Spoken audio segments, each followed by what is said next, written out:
And welcome back to the Morning Blend with our pet project. We all love our pets. They're members of our family. However, sometimes we struggle with behavior issues, like this dog who ran away with the toilet paper.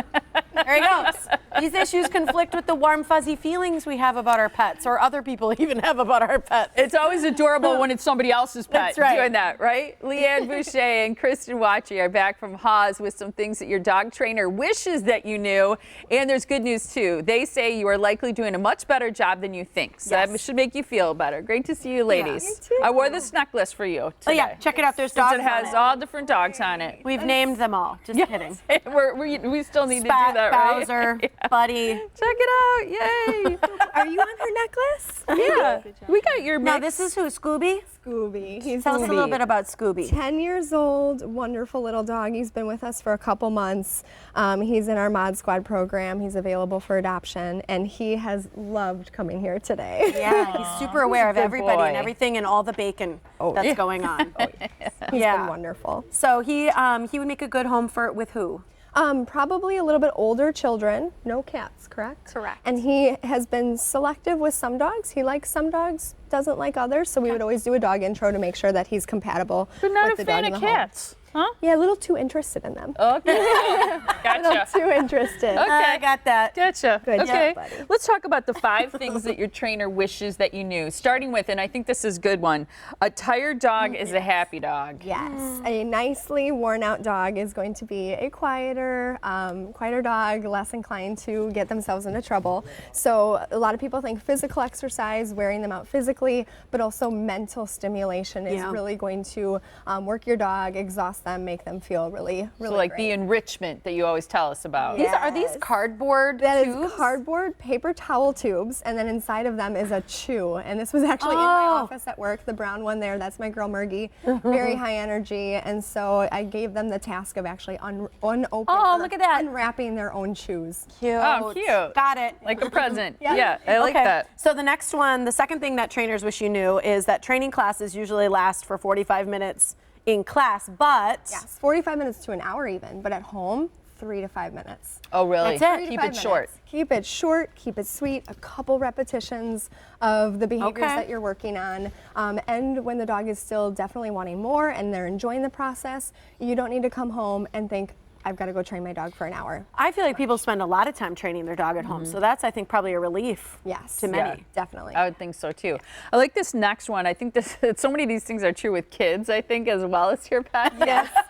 You're both like, yeah. But then the third is take advantage of teachable moments. So like when they present themselves, take advantage of it and use it as an opportunity. Yeah. Right, absolutely. Especially at dinner time, you can give your dog, you can use their kibble as a part of training, 3 to 5 minutes, like Leann said. Even just asking them to sit and wait before you give them their meal. Like Leann here has her dogs earning their kibble by practicing place, so resting on a mat. Oh, okay. Does kibble mean snack? Oh yeah, like their dog food. Oh, their dog food. dog Okay. kibble, yep. Okay. Yeah, so their food dish is kind of like a bowl full of treats, right? So you can use that for training, absolutely.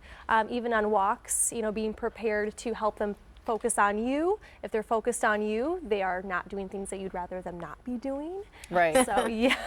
Well, and that's your next tip, is that don't reinforce the good stuff, right? Because isn't it true, like any reinforcement is technically taken as good to an animal in some way?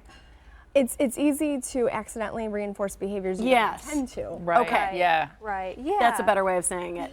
Right. I gotcha. Yeah, and teaching the dog to do certain behaviors and then preparing them for real life is much better than waiting for real life to happen. Your dog might make decisions that you don't want them to make. So really preparing them for real life with training is going to be really helpful. Well, and also to the point, again, with kids, but with dogs too, focus on what they're doing right rather than putting all the attention on what they're doing wrong, because you do reinforce bad behaviors. The fifth one is if your dog is struggling, there are many avenues for support, because I think people get frustrated. Maybe they keep trying the same thing and hitting a wall. Right, and there are things for everyone. So for example, group classes are fantastic. We can work on a lot of different things like recall, loose leash walking, scent work, basic manners. But if your if your dog is maybe a little too shy or maybe too reactive for class, we do offer private lessons and day training. Okay. So that's really helpful too. So there's something for everyone. Here is a dog that I've worked with. His name is Ollie.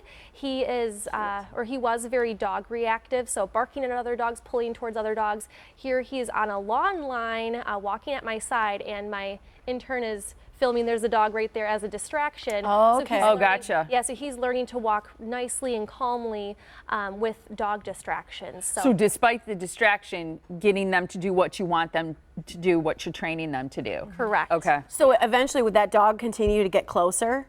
Yeah, and you know, he's at the point now where he can go on walks without barking at other dogs. So Because that's where I think a lot of dog owners get nervous when they're crossing with other dogs if their dog is a reactive one. So that's cool that you can train against that. Yep, love that. Thanks, ladies. So many good I know there's not an event coming up that we need to promote this morning, but as always, I love that you remind people to come in, check for yourself on all the wonderful adoptable dogs and other pets that are Like looking Scooby. for forever homes, like Scooby. That's exactly right. You guys have great hours. People can look those up on your website, hawspets.org. You can also call them, 262-542-8851. They're located on Northview Road in Waukesha. And Scooby will be available starting when today? 1 o'clock. 1 o'clock. Yeah, he's sweet. He's gonna go get a puppuccino after this. Oh, cappuccino. I love you. Thank you, ladies. Appreciate it.